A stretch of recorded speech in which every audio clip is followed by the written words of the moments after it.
बिस्मिल्लाहिर्रहमानिर्रहीम। अस्सलाम वालेकुम बच्चों, आज का हमारा टॉपिक है law of conservation of momentum, यानी मोमेंटम के कंजर्व मतलब कांस्टेंट रहने का law. Law of conservation of momentum हमारी फर्स्ट ईयर फिज़िक्स में है।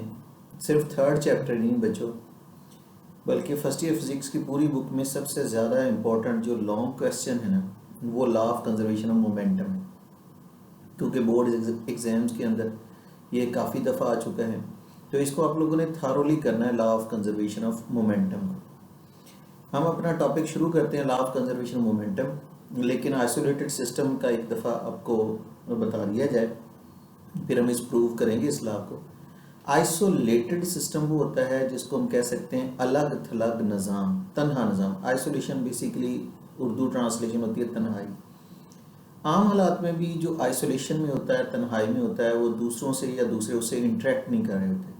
बिल्कुल ऐसे ही फिज़िक्स में भी आइसोलेटेड सिस्टम वही होगा जो तन्हा हो, अलग हो, यानी बाहर से उसके ऊपर कोई फोर्स ना लगे।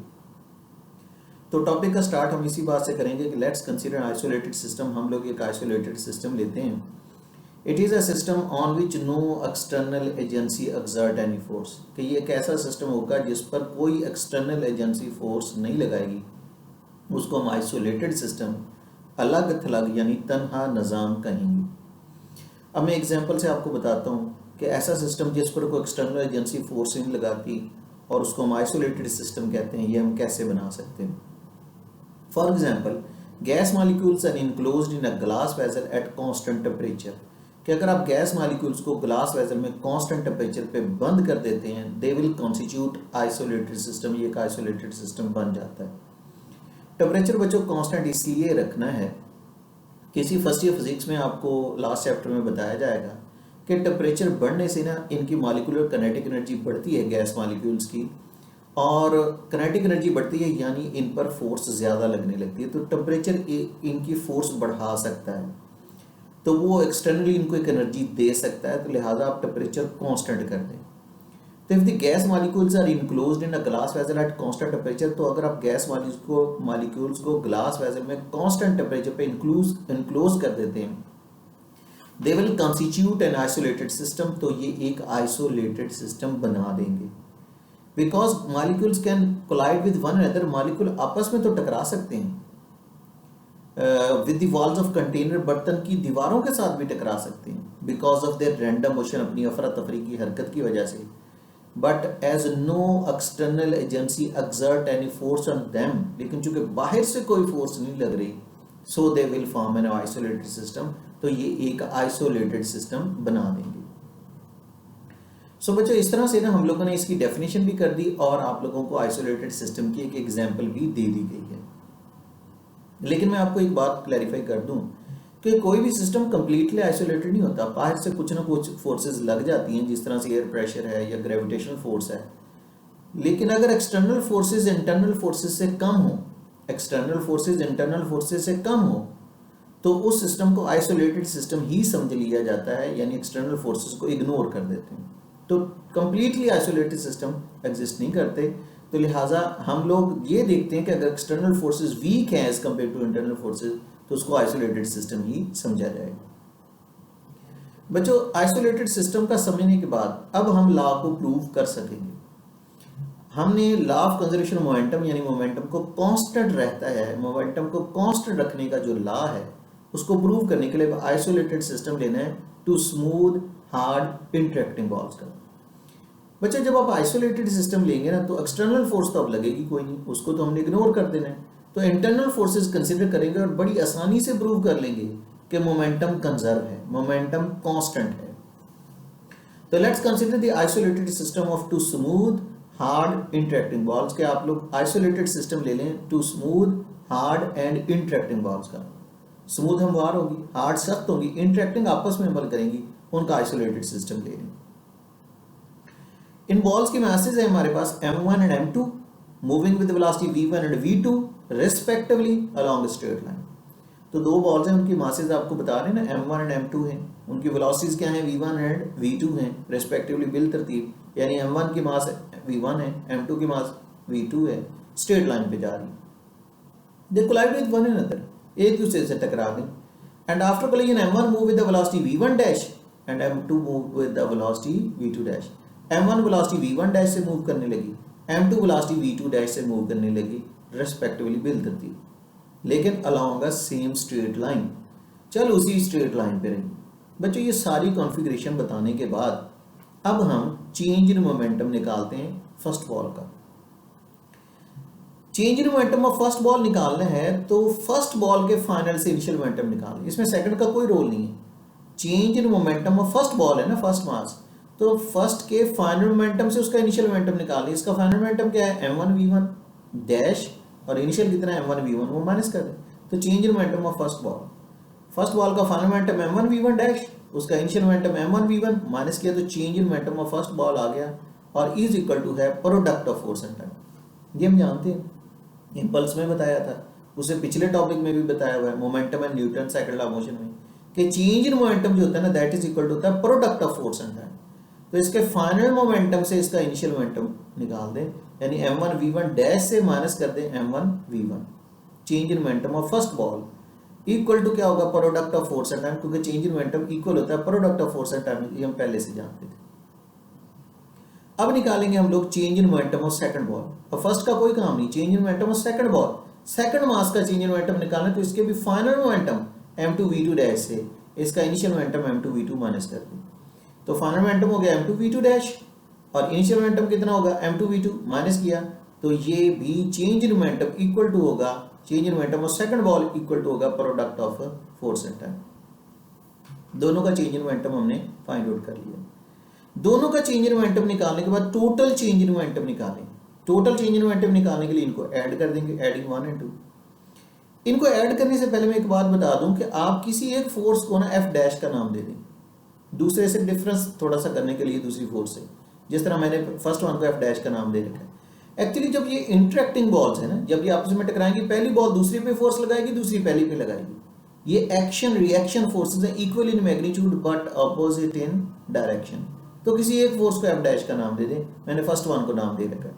बार राइट हैंड साइड में right hand side, left hand side में लेफ्ट हैंड साइड ऐड कर दें, यानी f डैश क्रॉस t में f cross t, f dash cross t में f क्रॉस t ऐड कर दिया गया। m1 v1 dash minus m1 v1 में ऐड कर दें m2 v2 dash minus m2 v2। ये देखिए m1 v1 dash minus m1 v1 में ऐड कर दिया गया है m2 v2 dash minus m2 v2, इसको ऐड कर दिया गया। नेक्स्ट इसी डेरिवेशन को मजीद आगे बढ़ाते हैं, यही इक्वेशन हम आगे लेके जाएंगे और इसको अब सिंप्लीफाई करते हैं।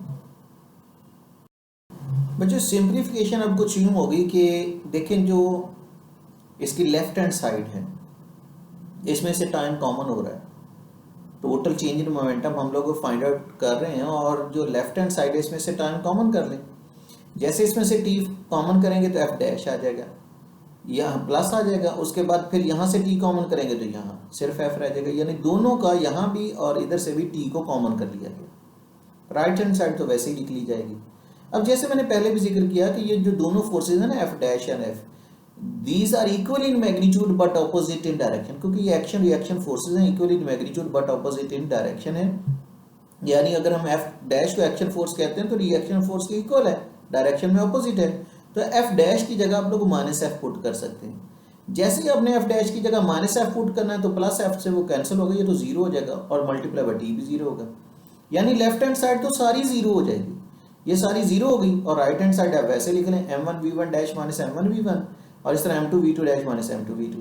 अब ये law of conservation of momentum का पहला वर्जन बन गया है कि change in momentum of first ball plus change in momentum of second ball is equal to zero, यानी total change in momentum zero है। बच्चों यही तो कंजर्वेशन ऑफ मोमेंटम है कि मोमेंटम कांस्टेंट रहा है, कोई चेंज नहीं आया उसमें। अगर चेंज नहीं आया तो चेंज ना आने को कांस्टेंट होना ही कहते हैं। तो change in momentum of first ball plus change in momentum of second ball is equal to zero हो गया। इसका फाइनल वर्जन बनाने के लिए आप ये बगैर डैश वाले इधर ले m1 v1 इक्वेशन की दूसरी साइड में लेके जाएंगे प्लस m1 v1 हो जाएगा, m2 v2 को उधर लेके जाएंगे प्लस m2 v2 हो जाएगा, m1 v1 डैश और ये जो m2 v2 डैश है इनको इधर रहने दें। एक्चुअली ये जो बगैर डैश वाले फैक्टर्स हैं ना, ये वेलोसिटीज हैं बिफोर कोलिजन की, और जो डैश वाली हैं ये हैं आफ्टर कोलिजन की। तो अब ये बन रहा है total initial momentum of the balls before collision is equal to total final momentum of the balls after collision. Total initial momentum of the two balls before collision is equal to total final momentum of the two balls after collision. ये हमारी final statement बन गई।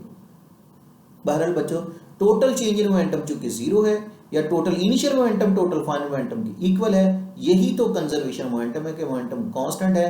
जितना total initial momentum है उतना before collision उतना ही total final momentum है after collision. It means कि प्रूव हो गया कि मोमेंटम कंजर्व रहता है।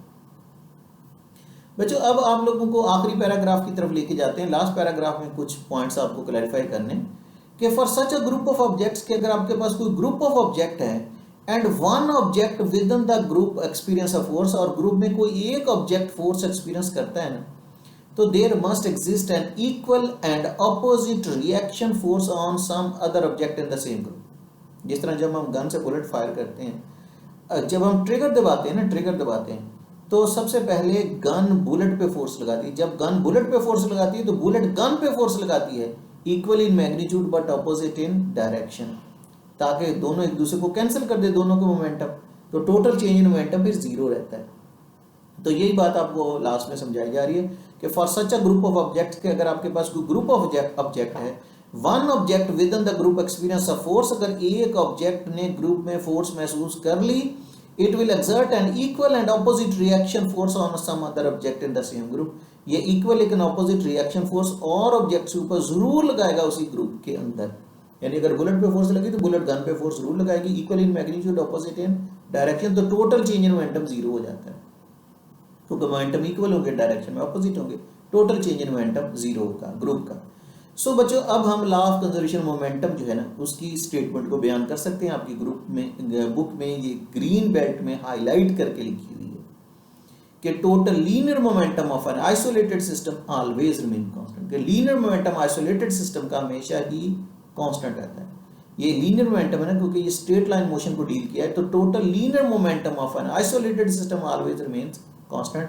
और आखिरी बात आपको यहाँ ये बताते चलें कि लॉ ऑफ कंजर्वेशन मोमेंटम को अप्लाई करते वक्त, प्रूव करते वक्त ये बात जरूर ज़हन में रखें कि मोमेंटम एक वेक्टर क्वांटिटी है, क्योंकि अगर आपने वेक्टर इसको कंसीडर ना किया, डायरेक्शन कंसीडर ना की, तो फिर कभी भी आप total change in momentum zero नहीं कर सकेंगे। यानी अगर बुलेट के मोमेंटम गन के मोमेंटम इक्वल है, डायरेक्शन में ऑपोजिट है, तो एक दूसरे को कैंसिल करते हैं, वरना तो वैसे ही ऐड हो जाएंगे।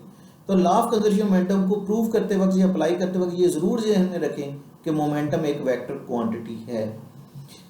सो बच्चों, आज के टॉपिक में हम लोगों ने लॉ ऑफ कंजर्वेशन मोमेंटम को डिटेल से डिस्कस किया है। इसको आप लोग थारोली प्रिपेयर करें, क्योंकि मैंने स्टार्ट में ही बता दिया था कि बड़ा इंपॉर्टेंट लॉन्ग क्वेश्चन है। कोई कन्फ्यूजन हो तो आप डिस्कस कर सकते हैं। अल्लाह आपका हामी नासिर हो। अल्लाह हाफिज़।